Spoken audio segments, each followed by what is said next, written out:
हम सबको। अखिल भारतीय कांग्रेस कमेटी के मीडिया एवं कम्युनिकेशन विभाग के चेयरमैन आदरणीय पवन खेड़ा साहब का मैं बहुत बहुत स्वागत करता हूँ। राजस्थान में विधानसभा में नेता प्रतिपक्ष आदरणीय टीकाराम जूली जी हमारे साथ है, विधायक अमित चाचन जी यहाँ पे विराजमान है, हमारे संगठन महासचिव ललित कुमार जी, महासचिव जसवंत गुर्जर जी और हमारे AICC के प्रवक्ता भूपेश यादव जी भी हमारे साथ हैं। मैं सभी का स्वागत करता हूं और मैं आमंत्रित करता हूं आदरणीय पवन खेड़ा साहब आपको संबोधित करेंगे। धन्यवाद स्वर्णिम जी, मेरे भाई टीकाराम जूली जी, ललित जी, जसवंत गुर्जर जी और आप सबका बहुत बहुत स्वागत। 90 महीने हो चुके GST लागू हुए। सबसे पहले एक आपको चौंकाने वाला आंकड़ा देना चाहता हूं। 90 महीने में रोज औसतन रोज एक सर्कुलर निकला। ये तो GST जिसका नाम है गुड्स एंड सर्विसेज टैक्स, जिसका आधार ही सरलीकरण की तरफ था कि इसको सिंप्लीफाई करें, तो ऐसा कैसा सरलीकरण हुआ कि 90 महीने में रोज एक सर्कुलर निकला। यह मोदी सरकार का GST है। इसलिए आज हम 12 शहरों में 12 नेता पूरे देश में GST पर प्रेस वार्ता कर रहे हैं। मिडिल क्लास को, छोटे व्यापारी को, गरीब तबके को सबसे ज्यादा चोट इस GST से पहुंची है। जो 64% GST 2021-22 में 64% GST जो इकट्ठा हुआ, वो देश के 50% आबादी ने दिया। ये एक और चौंकाने वाला। तो 64% तो गया 50% आबादी से, जो मिडिल क्लास है, गरीब है, उससे गया, और 10% बड़े अमीर लोगों ने दिया। वो कितने लोग? 3% अमीर लोगों ने 10% GST दिया। तो देखिए GST की सबसे ज्यादा मार कैसे मिडिल क्लास को, व्यापारी को, छोटे व्यापारी को, मुझे और आपको, हम सबको पड़ रही है। 9 दरें GST की हैं आज की तारीख में, स्लैब्स जिसको हम कहते हैं, 9 स्लैब्स। पहली बार ऐसा हुआ आजाद हिंदुस्तान में कि किसानों पर अलग अलग उनकी इक्विपमेंट पर, ट्रैक्टर पर GST लगा दिया। किसी सरकार ने कभी भी किसानी पर टैक्स टेररिज्म या टैक्स का आतंकवाद नहीं लागू किया, लेकिन इस सरकार ने किसानों की जो लागत है वो बढ़ा दी। वादा किया था 2022 तक तो आय दोगुनी कर देंगे, उल्टा क्या हुआ? लागत दोगुनी कर दी GST की माध्यम से। 9 दरें जैसा कि मैं आपको बता रहा था, 0%, 5%, 12%, 18%, 28%, ये तो 5 बड़ी दरें हो गई। फिर 0.25% एक और दर, फिर 3% की एक और दर स्पेशल कैटेगरी, और फिर कुछ ऐसे कॉम्पोजिशन स्कीम में 1.5%, 6%, अलग अलग इतनी दरें आपने बना दी। फिर आप कहते हो कि आप सरलीकरण की दिशा में GST लागू कर रहे हो। कौन सा सरलीकरण है? और 5 साल में, अभी एक तीसरा आंकड़ा मैं आपको देना चाह रहा हूं जो बहुत चौंकाएगा आपको, और आप हैरान हो जाएंगे कि आप वोट भी देते हैं, आप टैक्स भी देते हैं, और आपको जो सुविधाएं मिलती है वो कैसी मिलती है। 5 साल में इनकम टैक्स 240% वृद्धि हुई इकट्ठा करने में, और GST की संग्रह में 170%, 177% वृद्धि हुई। अब आप आंख बंद करके सोचिए कि इसका लाभ आपको क्या मिला, आपके परिवार को क्या मिला, आपके शहर को क्या मिला, आपके राज्य को क्या मिला, और आपके देश को क्या मिला। भैया आप अगर टैक्स दे रहे हो को कुछ सोच कर दे रहे हो कि भाई मुझे लाभ मिलेगा, मेरी सड़कें अच्छी होंगी, मेरे जीवन का स्तर अच्छा होगा, मेरे को बिजली अच्छी मिलेगी, पानी अच्छा मिलेगा, रोजगार के अवसर मिलेंगे, परिवार को लाभ होगा, लेकिन कुछ नहीं मिलेगा, कुछ नहीं मिला। बेतहाशा वृद्धि और नतीजा कुछ नहीं, सिर्फ जीरो। कोई रोबोट हो या कंप्यूटर हो तो शायद जीएसटी को समझ पाए। विदेशों में एक्सपर्ट्स ने प्रयास कर लिया कि भारत के जीएसटी को थोड़ा समझें, परिभाषित करें, सरल करें, कोई नहीं कर पाया।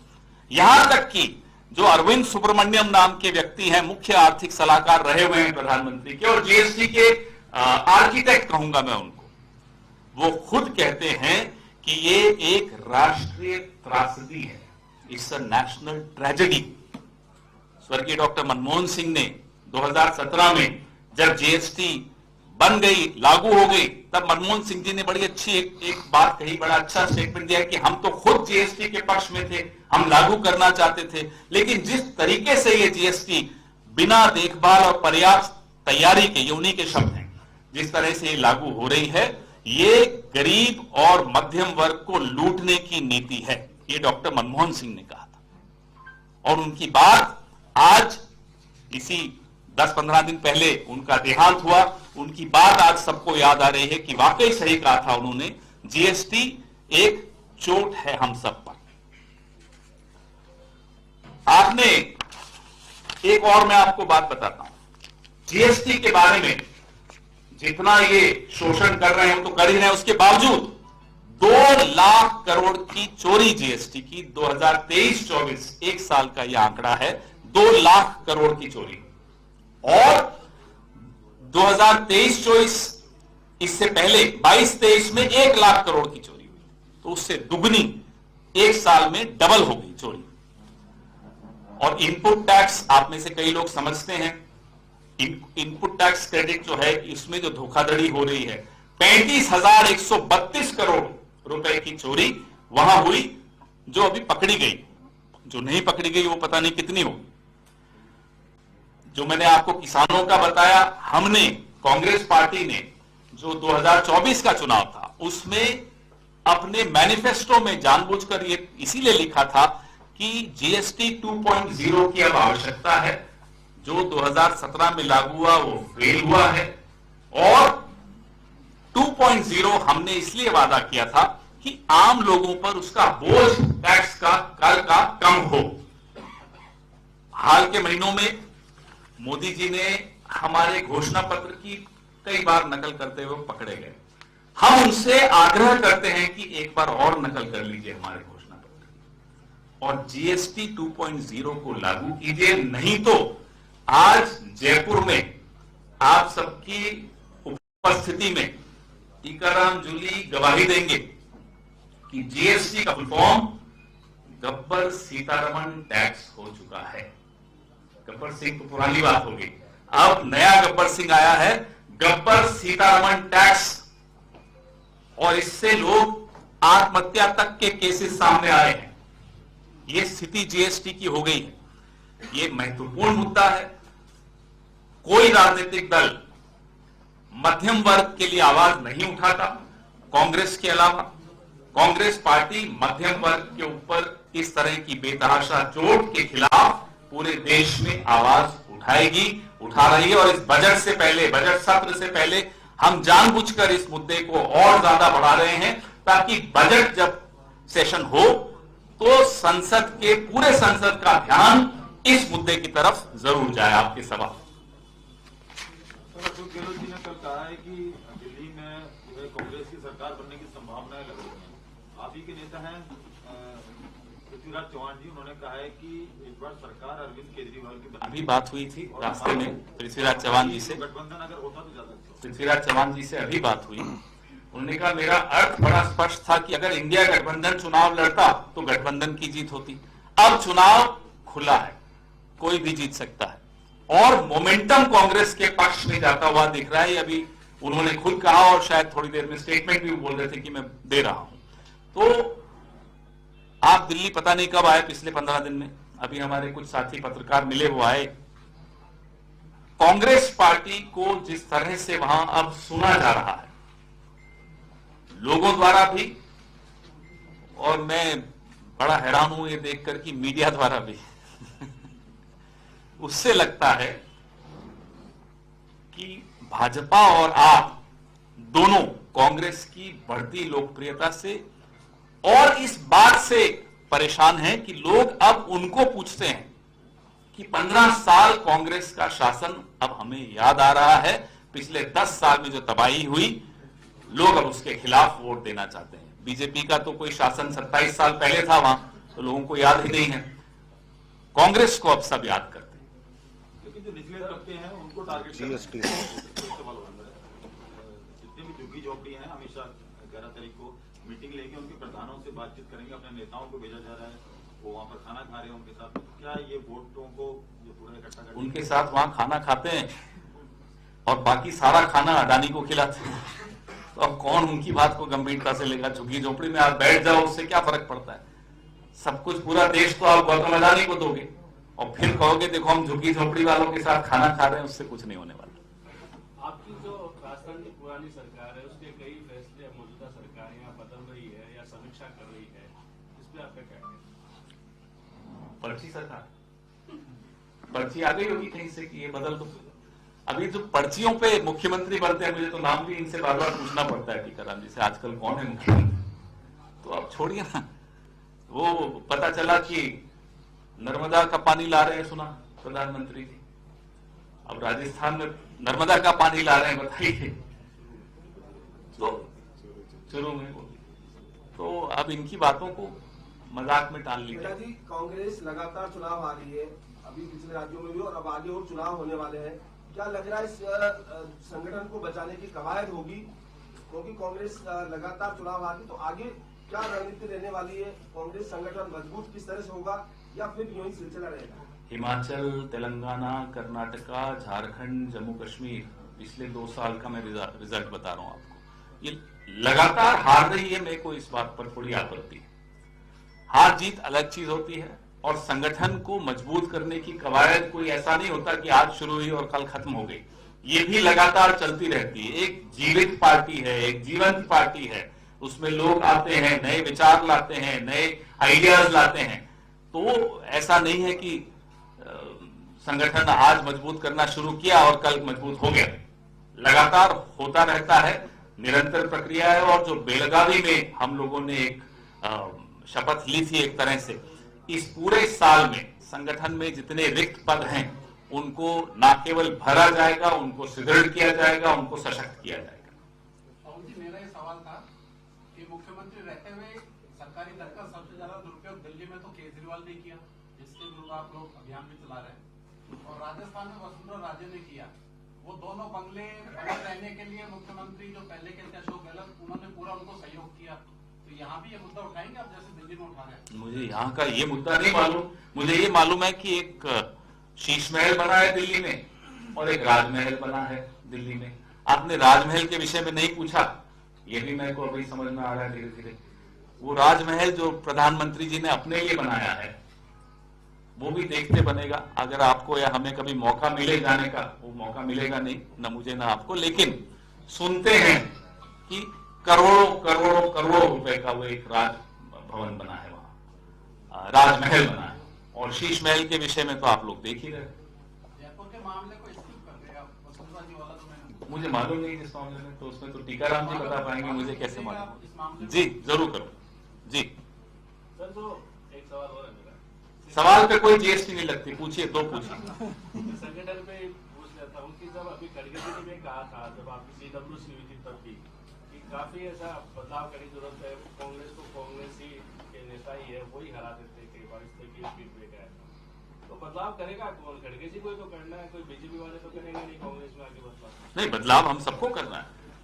हमारी पार्टी में इतना लोकतंत्र है, जैसे मैं अगर सूचना और प्रचार विभाग को देखता हूं, मीडिया विभाग को देखता हूं, तो उसमें मेरी भी जिम्मेदारी है कि मेरे को क्या बदलाव करना है। वो तो खड़गे जी से तो वो तो नहीं बोलेंगे, मुझे ही करना होगा।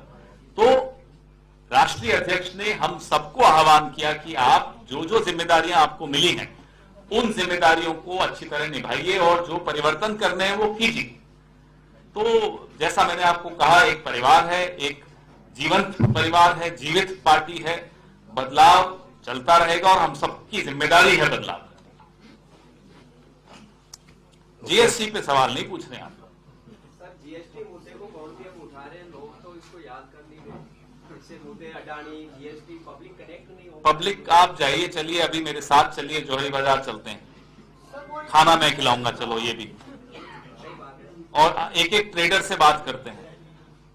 जिस पार्टी ने, बचपन से हम सुनते थे कि बीजेपी तो बनियों की पार्टी है, पूछो, चलो चलिए मेरे साथ, ट्रेडर्स की हालत क्या कर दी बीजेपी ने, चलिए भाई। वोट, गांधी जी असहयोग आंदोलन चलाते थे क्या? वोट के लिए चलाते थे, देश के लिए चलाते थे।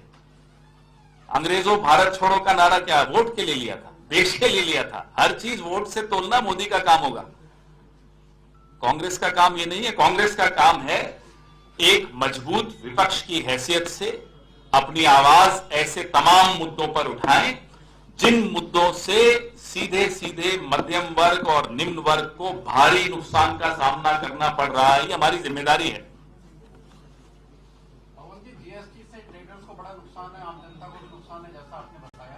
तो कांग्रेस राजस्थान में ट्रेडर्स को साथ लेके कोई अभियान या कोई मुहिम? ये अभियान ही तो है जो शुरू किया हमने, ना केवल प्रेस वार्ता।